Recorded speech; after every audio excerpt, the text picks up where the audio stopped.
It's time for the Luke Howard Show Live. Thank you very much.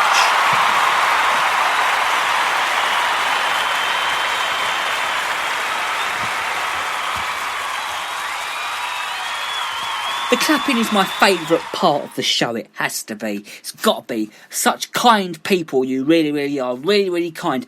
Morning. It is Saturday the 25th of April 2020. Hope everyone is well and all ready to go for the day. The Luke Howard Show is a great show to kickstart your day, especially on a Saturday, because our Saturday shows are always the best. Whatever day it is at the moment, the Luke Howard Show is on, apart from Sundays. Don't do Sundays, but every other day apart from those days.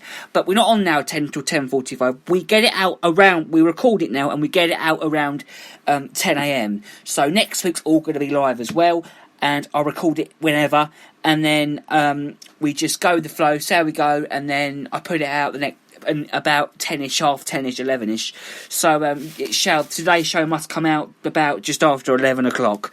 So so it is 10 a.m. I hope it's lovely to have your company today. Lots to get through today, lots of brilliant stories, happy stories and sad. Some of them are a bit sad, but most of them are really nice in a way. And we've got a funny story because one of our stories is about a bloke who's made a Cornish pasty as the size of his son, which is enormous. So we'll talk about that one in a bit, but first I want to talk about Captain Tom. Now, congratulations to him, of course, for the amount of money that he has raised for the NHS. So Captain Tom Moore's charity single has gone straight to the top of the UK single iTunes charts. So just one day after it was released, the War Veteran 99, he recorded the version of You'll Never Walk Alone with single Michael Ball 57 to get even more money for NHS staff battling the coronavirus pandemic. Now, the pensioner known as Captain Tom has already raised 23 million pounds. Yep, you've heard me right, 23 million pounds for the frontline workers by walking around his garden 100 times with the aid of his walking frame before the 100th birthday on April the 30th. Now, the other day, his song pipped Dame Vera Lynn's NHS charity single We'll Meet Again to the number one spot on Honorary Salute to Tom, which appeared on the ad screens at Piccadilly Circus in London. Now, in the evening, Communities and Security, Robert Jenrick, told the Daily Downing Street press briefing that the Tom would be a guest of honour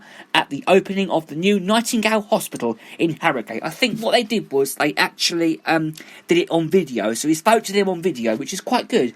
He said that we'll make an address via video link on Tuesday. I was right, which is big because it happened on Tuesday this week. So Tom said that I'm honoured that I'll get to thank many of the NHS workers directly, and I know that having workers directly is having extra beds available for the sick, and if needed we'll be referring to those workers as it would have been to me when I was on the front line. Now, Tom finished his walk on last Thursday before going on to release his song last Friday. So he said that he never have managed the world by recording a single with Michael, adding that I also never thought that it was possible for me to walk in the garden and raise millions and millions of pounds, would you believe? So why not sing, he said, spread some cheer again and raise some money for our national heroes. Of course, National Health Service. This one is for you, he said.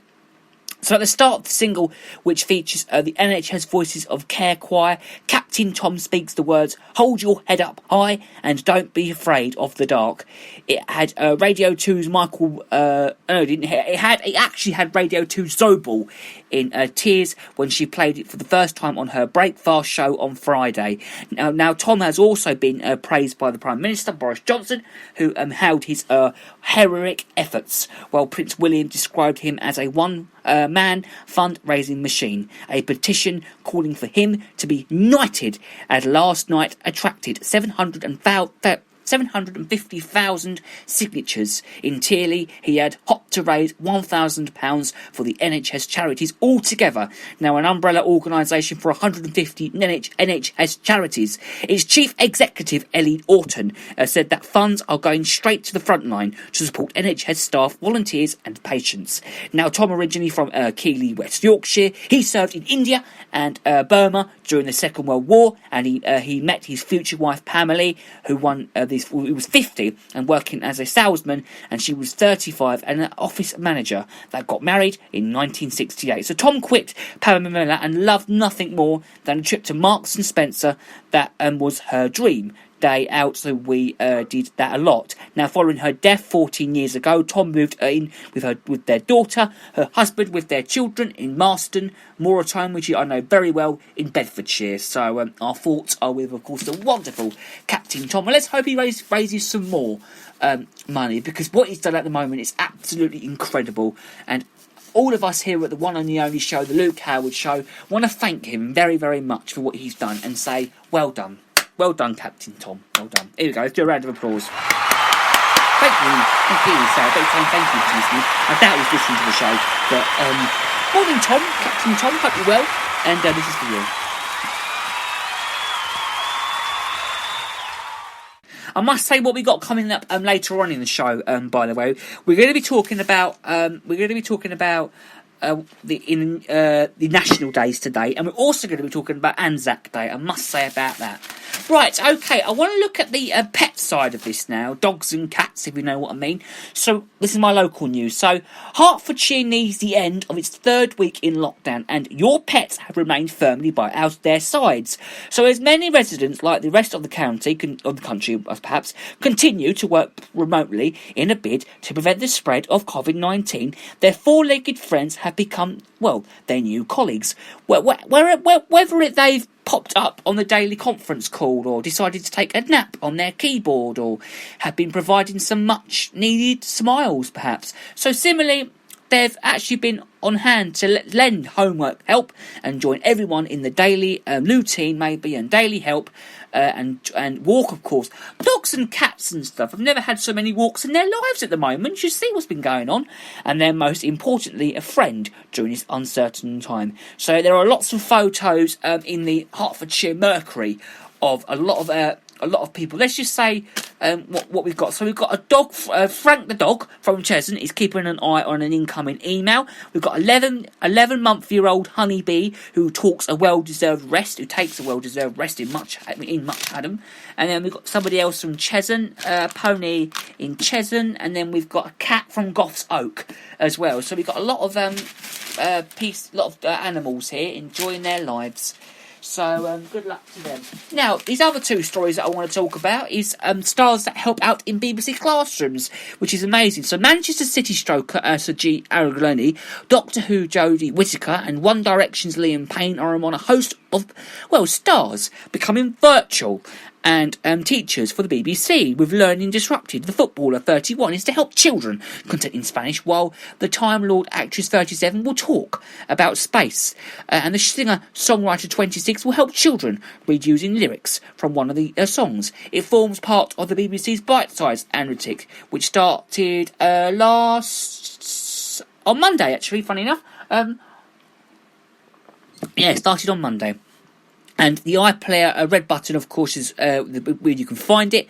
You'll find the Bite-Size website and the app on there as well. Now, BBC4 and BBC Sounds director Alice Webb said that it was vital that every child can keep learning. Now, the BBC's lockdown programming will also introduce a star-studded 3-hour Big Night In special, which happened last night. Now, did you see that last night? Did you watch it? Because apparently it was really, really good. A lot of comedian people and very funny comics and everyone was on there. And apparently it was supposed to be not last night, the other night it was on. And apparently it was supposed to be really, really good. I didn't see it, but I heard it was amazing.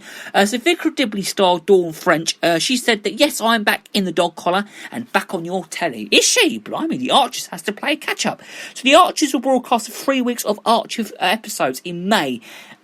Archives, I don't know what that means, but longer than expected to produce new shows amid the COVID-19 crisis. Now, BBC Radio 4 said that there will be 5 each week from May the 3rd to May the 24th, which with new episodes planned from May 25th, and the cast are recording episodes at home, and it is taking longer than originally anticipated. So Archer's editor Jeremy Howe said that we know listeners time in for different reasons, but not simply entertainment, but escapism and complementation too. We're working tirelessly, so they are doing as much as they can to get as many Archers programmes in as they can. So good luck, the Archers team. Good luck. That's all we can say.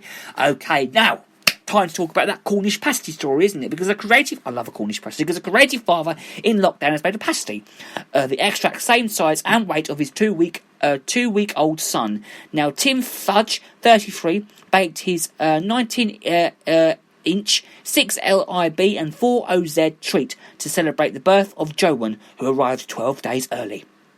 So, with his favourite pasties being in short supply because shops and bakeries are shut, Tim and a lead worker from Liskeard, Cornwall, of course, that's where they're made, of course it's Cornwall, it's got to be Cornwall, decided to create a huge one after seeing other people's efforts on social media. The father of three said that there was a picture of a bloke holding a pasty next to his baby to show how big it was. And he said, I thought I can go one better. The huge savoury snack packed a whopping 4,000 calories and took Tim 2 long sittings to polish it off, which is absolutely amazing. Wow, absolutely fantastic. We'll leave those ones there and move on to another story now, because I want to talk about a story that it's our world, and it will be one of greater compassion for all of our communities. So there is no doubt that we are living in unexpected times. No one has ever experienced the extreme measures that have been taken by the UK and other governments around the world in an effort to slow the spread of COVID-19 virus. So here in Hertfordshire, we are of course as much in the flaring line as anywhere else in the country, and sadly the number of deaths in this county continues to rise. However, though, we all want to look at the positive things that are happening around the county, and we all must start with the amazing response to the call for volunteers, of course, because our volunteers are amazing around here, I must say, and we've always been immersively proud of the fantastic number of Hertfordshire residents now volunteering on a regular basis, now far above the national average as well. Now, and at this time when the country and the county need people to step up in the plate, the people of Hertfordshire have been at the front of coming forward and supporting the most vulnerable people, and of course people in the community. Now, 2 NHS trusts are flat and coping with the influx of patients suffering from COVID-19 as well as their usual workload, and are being supported by many others, including amazing numbers returning to the NHS from retirement, as well as student nurses jumping onto the front line to offer support in hospitals, including a good number from the University of Hertfordshire, which is of course in Hatfield. My sister's friend goes there, so it's very good there apparently. And they all talk about baptism of fire. Now, both NHS trusts covering Hertfordshire together with the PAH Trust in Harlow, which covers areas of East Hertfordshire, our area of course, which we all believe can be sourced or manufactured in this county, and are holding a wish list of items and services urgently needed, which we are all happy to share with companions who believe they can help. So others are delivering food and medical and other supplies in those self-isolating, including the large number who are part of the 1.5 million on the government list of most vulnerable people. So it was inspiring to join the millions of people around the country applauding the NHS and also care workers in the last 2 Thursday evenings. However, I would also like to express their thanks and appreciation to the many thousands of other working of the front line during this critical time, to police officers and fire engines and everyone to do with the NHS and keeping everyone safe, to postal workers and of course courier drivers, delivery drivers, mail and packages people, bus and train drivers, taxi drivers of course, transporting those able to travel to work in and from, to the farmers and those working in the food supply chain, keeping us fed and watered of course, and food shops and pharmacies, and keeping us supplied, to those in education, keeping schools open for children, and those of critical employment of course, and those in the courts and prisons, to those carrying out emergency repairs, and to thousands of volunteers carrying out many virtual roles. Now, Her Majesty said in her recent broadcast, I have to say this again, in I hope years to come everyone will be able to be pride in how they responded to challenges. In Hertfordshire, though, we will be so many who will look back and be able to say that I was one of those that helped the country and county, of course, to get through this terrible, terrible crisis. Now, we all come through that it will and eventually end, and we will be living in an Aldous Huxley style, brave new world, but definitely a world of greater compassion for the high-need bales and our communities. So there will be many people that I will all deputy liquorments who wish to thank and shake by the hand without wearing gloves. And the Hertfordshire, which is not known as the county